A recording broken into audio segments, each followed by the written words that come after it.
Welcome to another edition of Points of Interest, brought to you by the Lebanon Area Chamber of Commerce. My name is Paul Boucher. I'm the President and CEO of the Lebanon Area Chamber of Commerce. And as we do each week, we present to you all the activities going on in the Lebanon area this coming week. And we have a guest who will speak on a particular program or point of interest that they're involved in. But first of all, what is going on in the Upper Valley this particular week? Lebanon, it's Thursday. Thursday is the busiest day for us downtown. We begin on Thursday with Farmers Market, and that is at 4 to 7 on every Thursday. And this week, in addition to their produce that they have, we also have entertainment. And this week's entertainment is Dave Clark and Jed Dickinson, who will be playing in the park along with the farmers market. And as we know, as summer is continuing on, the produce is coming in, and the individual vendors have all kinds of produce, and also food vendors are there, prepared foods and bakery goods and such. So it's a great event, and that's every Thursday, 4 to 7 p.m. We also have in the park at noontime on Thursdays. And it's called Thursdays in the Park, and it's a kids program, which is noon to 1 o'clock. And this particular week, it's Dan Grady's Marvelous Marionette Medley, and July 18th, which is this Thursday, and at noontime. And that's a kids program for them to enjoy. Bring a picnic lunch and sit by the bandstand and watch the entertainment. Thursday evening, right after with the farmers market, we have what we call the Front Porch Concert Series, and that runs from 7 to 8:30 p.m. And this week we have the bluegrass group, Southern Rail, that's going to be playing in the park on that day.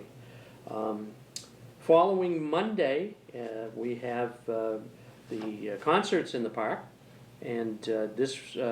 Next Monday, we will have the community band, Lebanon Community Band, one of the oldest bands in the whole Upper Valley. They were established in the late 1800s by Willis Huff, and his kids and grandkids followed through and have played in the band. Ralph Huff, who is one of the descendants, still plays in the band today, and so it's an old and a lot of. Students from Lebanon High School who went away to school come back for the summer, play in the group, plus a group of hardy locals that play. And so we'll be playing at 7 o'clock to 8:30.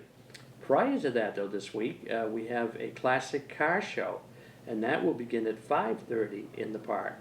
And there's some gorgeous cars that have been reconditioned and restored, and the owners are really proud of those vehicles, so those are interesting to look at. So that will be next Monday at 5:30 in the regular concerts in the park.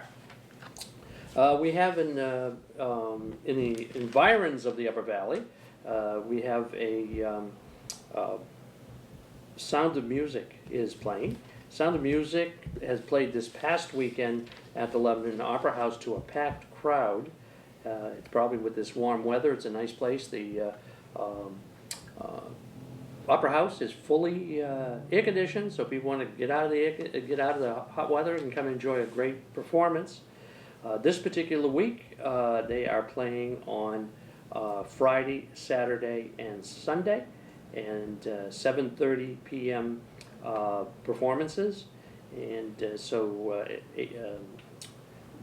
enjoy the program. It's a long program, very enjoyable, great cast that will be playing there. So, and I would suggest that you call ahead for reservations, as the place has been a sellout for this particular program. And then we have coming in later this summer, and if you are interested, also is we have the South Pacific, and South Pacific will be playing at the Lebanon Opera House in the later on this summer. So I would suggest you call the Opera House to get information on that if you are interested in that. We also have in the West Lebanon Library is doing movie matinee. This is on Friday from 2 p.m. and it's a family movie, and bring the kids and they might be a little warm and hot, go into the air-conditioned Kilton Library in West Lebanon and enjoy the movie there. And it's totally free. We also have, on your way home from work on Friday, you have a barbecue chicken and homemade pie takeout in Canaan. That's at United Methodist Church right there on Route 4. And you can purchase your meal, your pies, and your barbecue chicken, bring it home, and you'll be a hero. So it's another a great event going on there in the Upper Valley. We have one of the areas we don't talk enough about is we have at St. Gaudens National Historic Site. They have an exhibition going on all the time. They started in May and they will run through October 30th actually with that. But they also have summer concerts, and the next one is July 21st, which is this coming Sunday. And it have Inca Sun is the fellow who's going to be playing, and it's music of the Andes, and that is going to be at the St. Gaudens Museum. That is on 12A in Cornish, New Hampshire. It's but you always can tour the museum where Maxfield Parrish did his work and see some of his work and see where he lived in that area. And it's the only national park really in New Hampshire that we have, and it's a great event. And if you're coming to the summer concerts, you can bring a picnic lunch also and sit on the grass and listen to what's going on there. As far as exhibits they have going on right now is Grace Knowlton. It's sculptures that she is doing, and those are from 4:30 to 6 p.m. And there's a talk by the artist herself at 5:30 p.m. and that is beginning on July 13th. So just another event that's going on in the Upper Valley. Not really an event, but a service is two of them that we have. Is the Small Business Administration is doing free consultations to businesses, and if you would like to get some of these services, it's totally free. They run on Thursdays also, 3 to 4 p.m. in Manchester, and you may call there to make a reservation at 225-1601 and talk to Miguel, and he'll be glad to help you out with whatever programs that they have got going that they can help you out with. Busy summer, even though the weather hasn't been too cooperative. It's been a busy summer with the Department of Tourism saying that we're going to have 13.6 million visitors that are going to be coming between Memorial Day and Labor Day, spending $1.9 billion. Tourism, as you may know, is the second largest industry in New Hampshire, and bringing quite a bit to the area through the rooms and meals tax, the gas tax, all of those features that they bring that help the state economy and help the business profits tax and the other taxes that the businesses have to pay. And so it's a big event. We had the races at New Hampshire Speedway this past week, and before that was the 4th of July, which the weather turned out pretty well. And so it brought quite a few people, and we're hoping that the weather cooperates in the rest of the summer and brings a lot of those tourists back. So those are some of the things going on in the Upper Valley this coming week. Our guest this week is Ann Duncan Cooley with Upper Valley Strong. She's particularly involved with the Upper Valley Housing Coalition. Wears many hats here in the Upper Valley and is very responsive to the needs of the people in the Upper Valley. So we welcome Ann to our program today. Welcome to the program.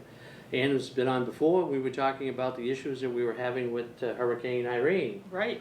And in fact, we were just talking a couple of weeks ago of the core group and the core program that was in place for that, and how we can keep it on the sidelines or keep it fresh in case something else happens. And as luck, well, not really luck, No. but would have it, we got hit again with the heavy rains here the first week of July.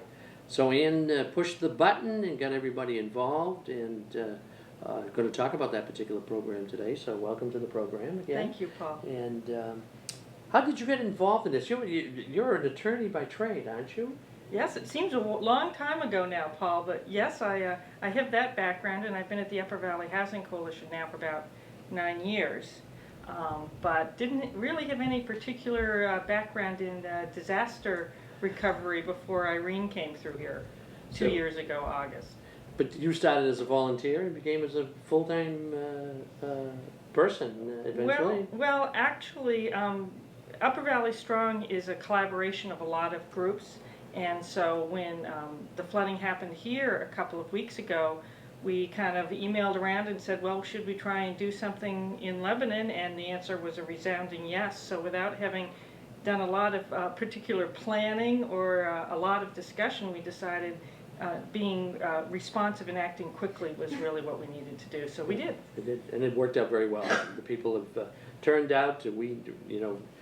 The Lebanon Chamber being involved with this particular program also. We emailed our members. We got people to turn out to volunteer, as they did for Hurricane Irene. And then we were involved with Hurricane Irene running a fundraiser. We did that Valentine's dinner dance, Right. which was not only a lot of fun, but we made quite a bit of money for that, for the program, and for those people who were affected by. One question before we get into the nitty-gritties of Lebanon, were on the other side of the river, were any people that were displaced or affected by Hurricane Irene affected by this last event that we had, that you know of? I'm not really sure, Paul. The dust is still kind of settling in Lebanon, and we're still out there. In fact, just yesterday and the day before, we had people out there working with volunteers in Lebanon. So we haven't figured out that everything is finished here yet. But the response to the call for volunteers was truly amazing, and really thank you for helping to put out the word.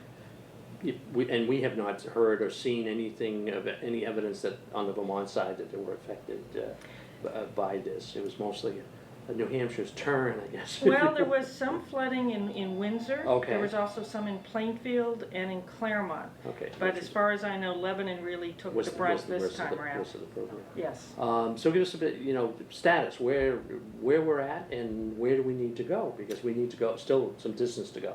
We do have some distance to go. We had somewhere in the neighborhood of 30 to 40 cases when I met with 211 last week. And there was a lot of work done this weekend by volunteers. So I'm actually meeting right after this discussion to talk to the people who headed up the work this weekend, find out how much we got done and what needs to be done. So if there are people still out there who need help or who know of anybody needing help, now's the time to contact us so we can get you on the list. Number for them to call, or where should they call?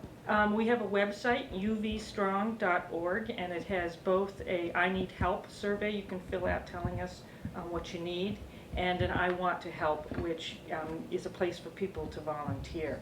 And it's the volunteers that made this all possible. When this happened the day before 4th of July, which is kind of a hard time to get volunteers. People are busy and away and just not in their regular modes of communication, but we had a great turnout. People showed up at Storrs Hills. A lot of folks actually had done Irene work before, so they showed up with their own buckets and boots and shovels. They were prepared, and it was great. So we had terrific volunteers working in that nasty heat, very hard, and they got a lot done in a very short period. So we thank all the volunteers. That's really what made so much happen so fast. So the area of real concern, or the one that was hit the hardest, was the Slayton Hill area and the Rivermere? Is that what it is? Yes, other parts of Lebanon were also hit as well, but of course the damage on Slayton Hill Road was really, truly unbelievable, and was a real impediment for a few days to getting in there and getting the cleanup started. I was mentioning I used to own a home lived on Slayton Hill for 9 years, and I would have been on an island with this event. I would not have been able to come down Slayton Hill or go up to Slayton Hill. My house would have been an island, and talked to some of my former neighbors, and They had to evacuate because of the lack of electricity for some, and water issues, also, and so had to be evacuated 3 or 4 days. But I also have to commend the city of Lebanon and the crews that backed them up. Hartford sent over some trucks, the DOT from New Hampshire did, and they worked round the clock from that day on, all day on the 4th of July. They were working to at least clear the road to get to Rivermere, to get the people's furnishings out. Right, we were there on Friday, set up at the Storrs Hill ski area parking lot, and it was solid trucks, just back and forth, back and forth. I heard that Hanover, Enfield, and Hartford all sent trucks. So it was quite an effort clearing out the way to Slayton Hill. It was really, you felt like you were in the middle of a construction zone. As it is, as of today, as the day of our taping,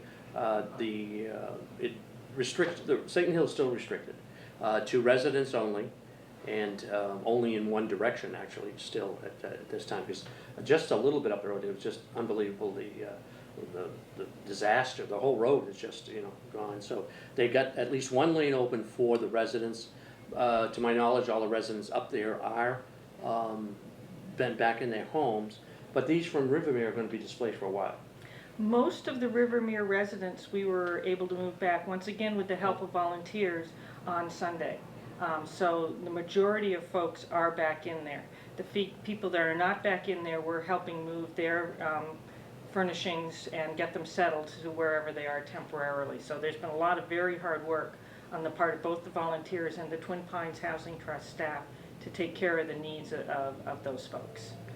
It was mentioned that some of the apartments were not occupied as yet, so they were able to move some back into those apartments. Yes, and yes. Into those that were not affected. But I guess there's really only 2 ground floor ones that really got quite a bit. And boy, did they get hit. They had a couple of feet of really solid mud in them. But we also have to remember that while we've heard a lot about Rivermere, there were a lot of other folks in Lebanon dealing with mud and basement issues and driveway issues. So last weekend we had a lot of volunteers out there helping some of the other folks, like the folks on Dulac Street as well. So Rivermere was easy in a sense because we knew about all those folks early on and we could focus there. It took a little longer to hear from all the other folks who needed help, and so now we're really trying to help the other people in Lebanon who still need help. I know Meriden Road, Route 120 heading south was closed for a while, for almost 4 days,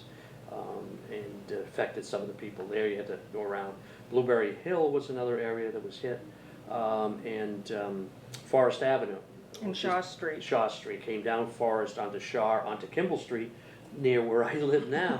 I can't get away from it, I guess, because I used to live on the Meriden Road, and this washout was just before my house that I used to live there, and now.